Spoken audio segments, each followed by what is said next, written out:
Hello and a very warm welcome to vpod.ai. I'm Mike. And I'm Susan. It is great to be here. I'm really looking forward to getting into today's topic with you. You too. But before we get started, I just have a quick message for everyone listening. Okay. You can sponsor this podcast for just $25. Your message will be featured across major platforms like Apple Podcasts, Amazon Music, Spotify, and more. If you're interested, visit vpod.ai to get started today. Great. All right, let's jump right in. Today we're looking at something that feels almost hardwired into us. It's that universal desire for the quick fix. It really is universal. And, in so many parts of life, speed is a good thing. We want things now. Of course, information, packages, you name it. We've been sort of conditioned to expect instant results. Right. We live in that on-demand world. Exactly. But what we're exploring today is this idea that when you apply that, let's call it an on-demand mentality to your health, especially with pain. You might not just be taking a shortcut. You could be walking straight into a trap. It's a really strong warning, but I think it's a necessary one. The whole theme is that this path of least resistance, popping a pill, ignoring a signal. Just pushing through it. Yeah, just pushing through. It often leads to a dead end, or worse, it leads you right back where you started, but now the problem is much, much bigger.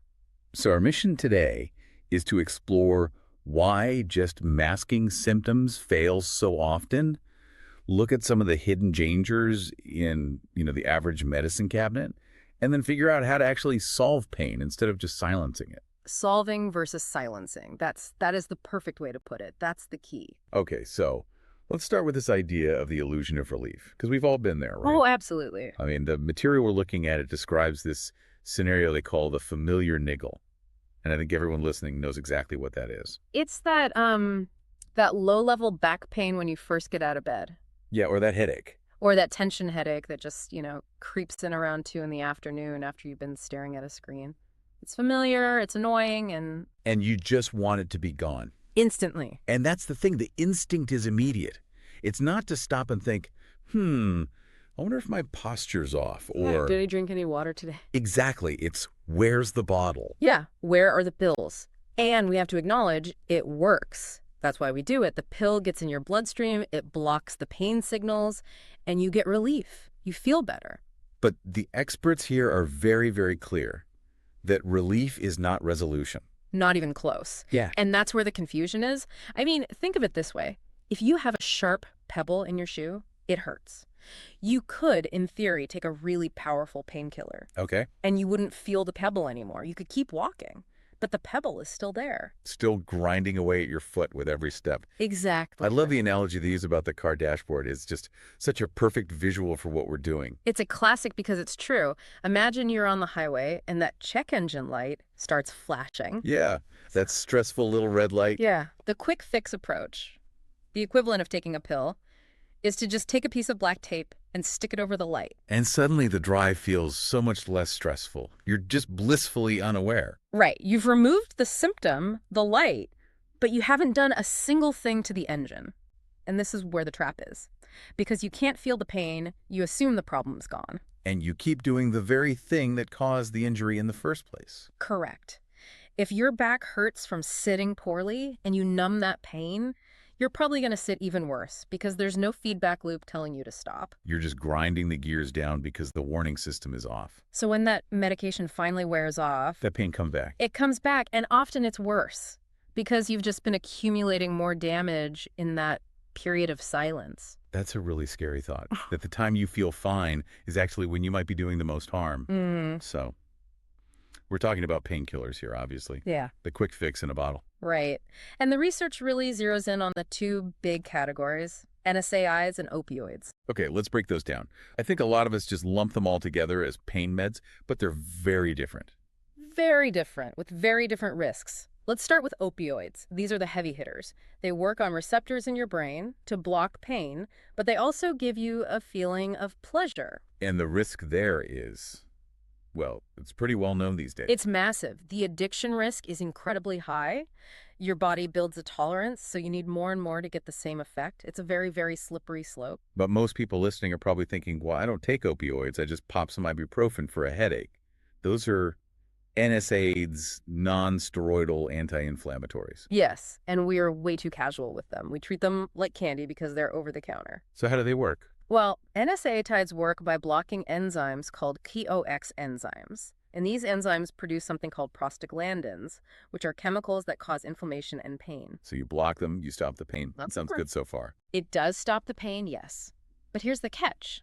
Those exact same prostaglandins also play a protective role. Yeah. They help maintain the lining of your stomach, and they support healthy kidney function. Ah, I see where this is going. So when you're constantly blocking them for your headache, You're also stripping away the protective lining of your gut. which would explain why ulcers and kidney damage are listed as major side effects. Yeah. It's not some random reaction. It's a direct consequence of how the drug works. It is a direct biological trade-off. You're trading knee pain for potential organ damage if you're not careful. And speaking of that, there was one detail in the research that it really made me stop and think. They call it the paracetamol paradox. Ah, yes. About how it's handled in the UK. Right. I mean, here in the U.S., you can go into a big box store and buy a giant bottle with 500 pills. Like a jar of jelly beans. Yeah. But in the UK, it's totally different. It's heavily restricted. You can only buy, a couple of small packets at a time? By law, yeah, usually 16 or 32 pills. If you want more, you have to physically go to another store. That seems so strange. Why? Why do they do that? It's because the toxicity threshold for paracetamol is frighteningly low. The gap between a dose that helps your headache and a dose that causes acute liver failure. It's much, much smaller than people think. So the government basically said the margin for error is too slim to trust people with large quantities. That's it exactly. It's one of leading causes of acute liver failure in the West.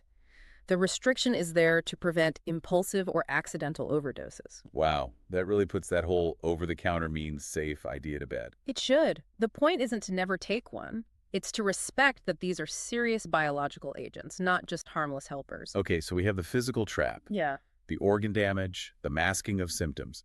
But then the conversation moves to another layer, which I found even more fascinating, the psychology of it. This is where it goes from biology to behavior, and they describe what's called a dependency cycle. Is that the same as chemical addiction? It can be, but it's often more subtle. It's a behavioral loop. You've got a trigger, which is the pain, an action, taking the pill, and a reward, the relief. Classic conditioning. Exactly. But because you never fixed the root cause, the pain always comes back. So the loop just repeats. Pain, pill, relief. Pain, pill, relief. And over time, you start to feel totally helpless. The text used the phrase utterly trapped, like the pain is some monster that attacks you and the pill is your only defense. Which is just a terrible mindset for healing. It makes you completely passive. You're not listening to your body anymore. You're just trying to shut it up. So how do you break out of that? If we're going to stop playing whack-a-mole with our symptoms, what's the alternative? The material really pushes for a shift towards what's called the conservative approach. And that's not political. In No. medicine, it just means starting with the least invasive options first. Exactly. Before you cut, before you drug, you adjust. You look at the foundations, diet, exercise, and physical therapies like osteopathy, physiotherapy, and chiropractic. I want to pause on chiropractic because our view of it has been so warped by social media. You mean the cracking videos? Yes, the compilations of people getting these incredibly loud pops and crunches, it's satisfying to watch, I guess, but it also seems, I don't know, a bit much. Well, the text calls this out specifically, the pops and crunches myth. It creates totally false expectations. So what does that sound? Is it bones going back into place? No, and that's the big misconception. The Yeah. sound is called cavitation. It's just a pressure change in the joint fluid that releases a gas bubble. It's the exact same thing as cracking your knuckles. So the sound itself isn't the therapy. Not according to the research, no. The relief comes from mobilizing the joint, stimulating the nervous system. The pop is just a side effect. But social media has convinced people that if it doesn't pop, it didn't work. And I guess the opposite, that if it does pop, you're magically cured. The one-fix wonder myth. People go in thinking one miraculous crack will undo 10 years of bad posture in 10 minutes. The reality is, real manual therapy is a process. It takes a course of care. It's definitely not as exciting as a viral video. No, but it's how bodies actually work. And that brings us to maybe the most important concept for anyone in pain, the biopsychosocial approach. That is a mouthful. Break that down. It's the antidote to the quick fix. It says pain is rarely just biological, the bio part. It's also influenced by your mindset, the psycho part, and your environment, the social part. So a good practitioner shouldn't just look at an X-ray. An X-ray just shows you the hardware.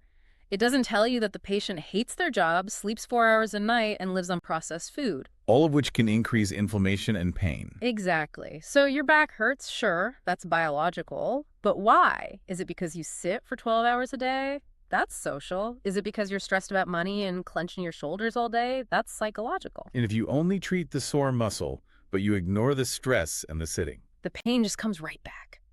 And you're reaching for the pill bottle again.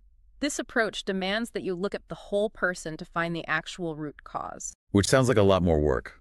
For the patient, I mean. It's harder than swallowing a pill for sure, but it's the only way to get to what the material calls independence. Right. The end game. The goal isn't to be a patient for the rest of your life. Not at all. A good therapist wants to fire you. They want to get you to the point where you don't need them. It's all about creating a pain care plan. This is about empowerment, giving you the tools. It is. It's about identifying your triggers. Knowing that a certain chair in your office flares up your sciatica. Okay, so get a different chair. Or knowing that when you get stressed, your neck locks up. So you need stress management tools, not just muscle relaxers. And there's a really specific skill they highlight here, knowing your pain. Yes. This is crucial. We've become so afraid of any discomfort that we treat all pain like it's a 5-alarm fire. But there's good pain. Like soreness after a good workout. Exactly. That's your body adapting. And then there's sinister, pain-sharp shooting pain, or pain that wakes you up at night. That needs a professional. The goal is to learn the difference, to be able to ask, do I need a doctor, or do I just need to stretch and get some sleep? It's moving from being a passenger in your own body to being the driver, the machine that works. And when you have that knowledge, the quick fix just loses its power. You see that a 3-day detox or a 10-minute miracle crack is just marketing. Real health is about the small, smart choices you make every single day. The long game. The long game. You get resolution, not just temporary relief. So we've covered a lot of ground. We started with the temptation of the pill bottle, the hidden dangers.